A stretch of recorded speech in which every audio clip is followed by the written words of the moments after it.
Hai, Assalamualaikum warahmatullahi taala wabarakatuh. Baiklah, pada hari ini saya akan menerangkan berkaitan dengan perkembangan pendidikan Islam sebelum, semasa dan selepas kedatangan penjajah. Baiklah, sebelum tu saya akan bercerita berkaitan dengan pengenalan perkembangan pendidikan Islam pada awal zaman kedatangan Islam. Secara umumnya, tidak dapat dipastikan secara tepat bilakah ia bermula. Kedatangan Islam di tanah Melayu merupakan asas permulaan ke arah kebudayaan ilmu. Agama Islam di tanah Melayu mula tersebar di kawasan pesisir pantai timur dari Patani dan selepas itu diterima di Melaka sejak tahun 977 Masihi. Perkembangan pendidikan dan pengajian Islam di Malaysia sebelum merdeka dapat dibahagikan kepada dua peringkat. Yang pertama, pada awal zaman kedatangan Islam sehingga penjajahan Barat.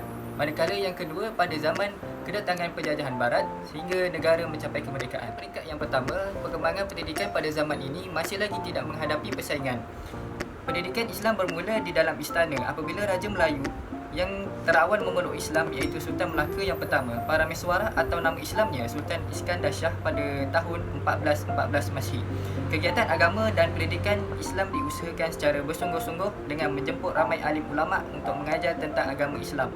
Seterusnya, struktur pendidikan dan pengajian Islam pada zaman ini adalah bersifat umum kerana sistem pendidikan yang wujud pada zaman ini adalah pendidikan bersifat tidak formal. Mata pelajaran dan kurikulum yang diberikan di institusi-institusi tersebut hampir serupa dengan zaman silam, iaitu menekankan pembacaan, penulisan, bahasa Arab, pengajian Al-Quran serta pengetahuan asas-asas agama di peringkat awal. Pada waktu itu juga, huruf Jawi diperkenalkan kepada penduduk tempatan bagi memudahkan mereka mempelajari huruf-huruf Arab yang menjadi tunjang kepada pembacaan Al-Quran. Tokoh-tokoh ulama dari Timur Tengah, Teluk Parsi, India dan lain-lainnya datang untuk menyebarkan ilmu pengetahuan Islam, antaranya Maulana Abu Bakar, Qadi Yusuf, Maulana Jalaluddin.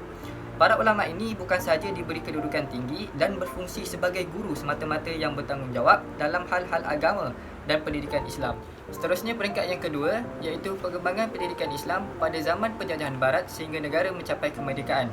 Bermula pada tahun 1511, tanah Melayu telah melalui beberapa fasa penjajahan Barat. Bermula dengan penjajahan Portugis pada tahun 1511 dan Belanda pada tahun 1624. Faktor agama merupakan misi utama penjajah. Tujuan mengalahkan Islam dan mengembangkan agama Kristian tetap menjadi asas utama dan motivasi kedatangan mereka. Sebelum sekolah Melayu ditubuhkan oleh Inggeris, sistem pendidikan berjalan seperti biasa.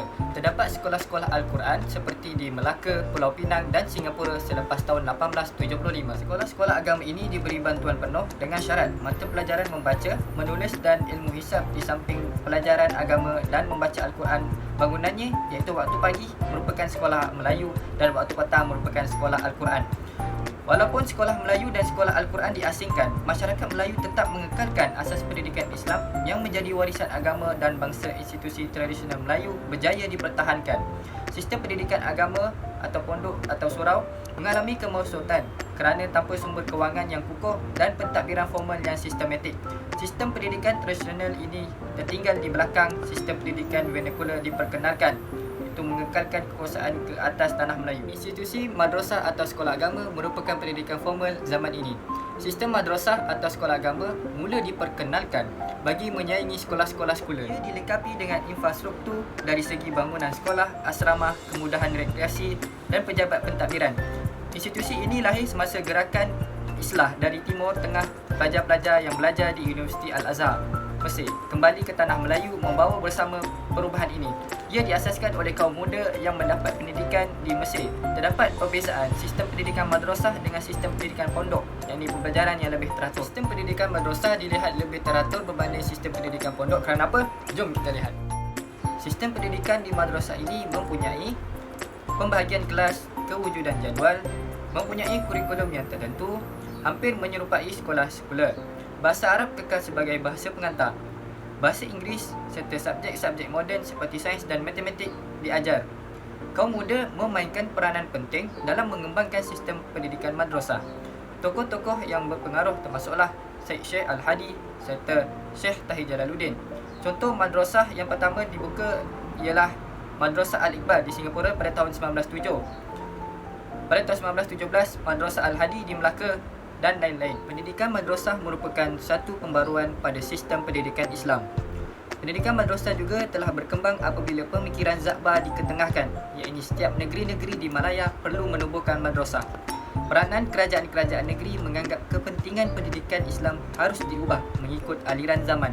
Pembaruan dari sistem pendidikan lama bercorak pondok ke sistem pendidikan baru bercorak madrasah. Seterusnya, mari kita lihat gambaran kronologi perkembangan pendidikan Islam selepas merdeka atau selepas penjajahan. Pada tahun 1957, subjek pendidikan Islam telah diberi perhatian selepas negara mencapai kemerdekaan.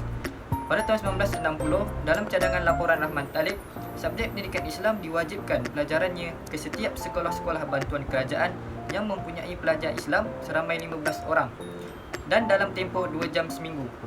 Pengurusan mata pelajaran pengetahuan Islam, cadangan di dalam laporan Rahman Talib pada tahun 1960 telah dimansuhkan dalam Akta Pelajaran 1961. Pada tahun 1962, Akta Pelajaran 1961 mula dikuatkuasakan. Sekatan pelajaran pendidikan Islam hendaklah terlebih dahulu dipersetujui oleh Majlis Raja-Raja sebelum dilaksanakan di sekolah-sekolah. Pada tahun 1959, Sukatan mata pelajaran agama Islam yang pertama untuk sekolah bantuan kerajaan telah disusun. Ia telah dipersetujui oleh Majlis Raja-Raja dan dilaksanakan mulai pada tahun 1962 hingga 1967. Baiklah, institusi pendidikan selepas kemerdekaan atau selepas penjajahan terbagi kepada 3 peringkat. Yang pertama, peringkat rendah, yang kedua, peringkat menengah dan ketiga, peringkat tinggi. Yang pertama, peringkat rendah. Sekolah agama rakyat yang dikelolakan oleh pihak masyarakat awam dari segi pentadbiran, kewangan, pengurusan dan sukatan pelajaran. Digalakkan berdaftar dengan Jabatan Agama Islam Negeri untuk memudahkan dari segi kewangan. Kebanyakan menggunakan kurikulum yang digubal oleh Jabatan Agama Islam Negeri dan kurikulum kelas asas Fardu Ain Kafah yang digubal oleh pihak Jabatan Kemajuan Islam Malaysia. Terdapat juga sekolah-sekolah rendah agama yang menggabungkan kurikulum KBSR dan kurikulum negeri. Yang kedua, peringkat menengah terbagi kepada 2 bahagian. Yang pertama, sekolah agama Kementerian Pendidikan dan yang kedua, sekolah agama Kerajaan Negeri. Sekolah agama Kementerian Pendidikan, sekolah agama beraliran Arab yang mendapat bantuan penuh kerajaan dan diserap dalam sistem pendidikan nasional sebagai sekolah kerajaan. Agama dan bahasa Arab merupakan subjek teras. Mula dari tingkatan 1, sekolah-sekolah menengah agama di bawah Kementerian Pelajaran Malaysia secara umumnya menggunakan sepenuhnya KBSM, contohnya SMK, SBPI dan SMAP. Sekolah-sekolah agama kerajaan negeri berada di bawah kelolaan Majlis atau Jabatan Agama Islam Negeri dan juga badan-badan tertentu seperti Lembaga Pendidikan Islam Melaka dan Yayasan Islam Kelantan.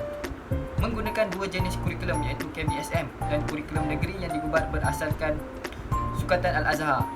Kurikulum sekolah menengah negeri pendidikan Islam merupakan satu kurikulum yang luas merangkumi beberapa mata pelajaran pengajian Islam seperti fiqh, ibadah, akhlak, sirah, tafsir, tajwid, termasuklah pengajian bahasa Arab seperti Nahwu, Soraf, Balaghah, Imla, Tola'ah dan Insya'.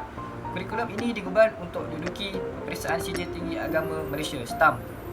Dan yang ketiga, peringkat tinggi juga terbagi kepada 2 bahagian juga, kolej atau kolej universiti dan universiti. Kolej atau kolej universiti berlandaskan pendidikan Islam diletakkan di bawah penguasaan Kementerian Pengajian Tinggi, mempunyai kurikulum tersendiri yang dikawal oleh kerangka kelaikan Malaysia. Antaranya ialah Kolej Islam Antarabangsa, Kolej Islam Darul Rizwan, Kolej Islam Johor dan sebagainya. Dan pada peringkat universiti muncul pada tahun 1955 setelah penubuhan Kolej Islam Malaya di Kelang, Selangor. Universiti Teknologi Malaysia UTM menjadi universiti pertama yang menjadikan pendidikan Islam sebagai keutamaan. Pendidikan Islam di universiti diperkukuh dengan kemunculan subjek tamadun Islam yang diwajibkan kepada semua mahasiswa. Antara institusi pendidikan Islam yang wujud ialah Universiti Islam Antarabangsa UIA, Universiti Sultan Zainal Abidin UNIZA. Universiti awam juga memasukkan pendidikan Islam di dalam sistem pembelajaran mereka seperti Universiti Malaya, Universiti Kebangsaan Malaysia, Universiti Sains Malaysia, Universiti Utara Malaysia dan Universiti Teknologi Marak. Sebagai penutup, saya ingin menjawab 2 persoalan yang diberikan sebagai renungan kita bersama.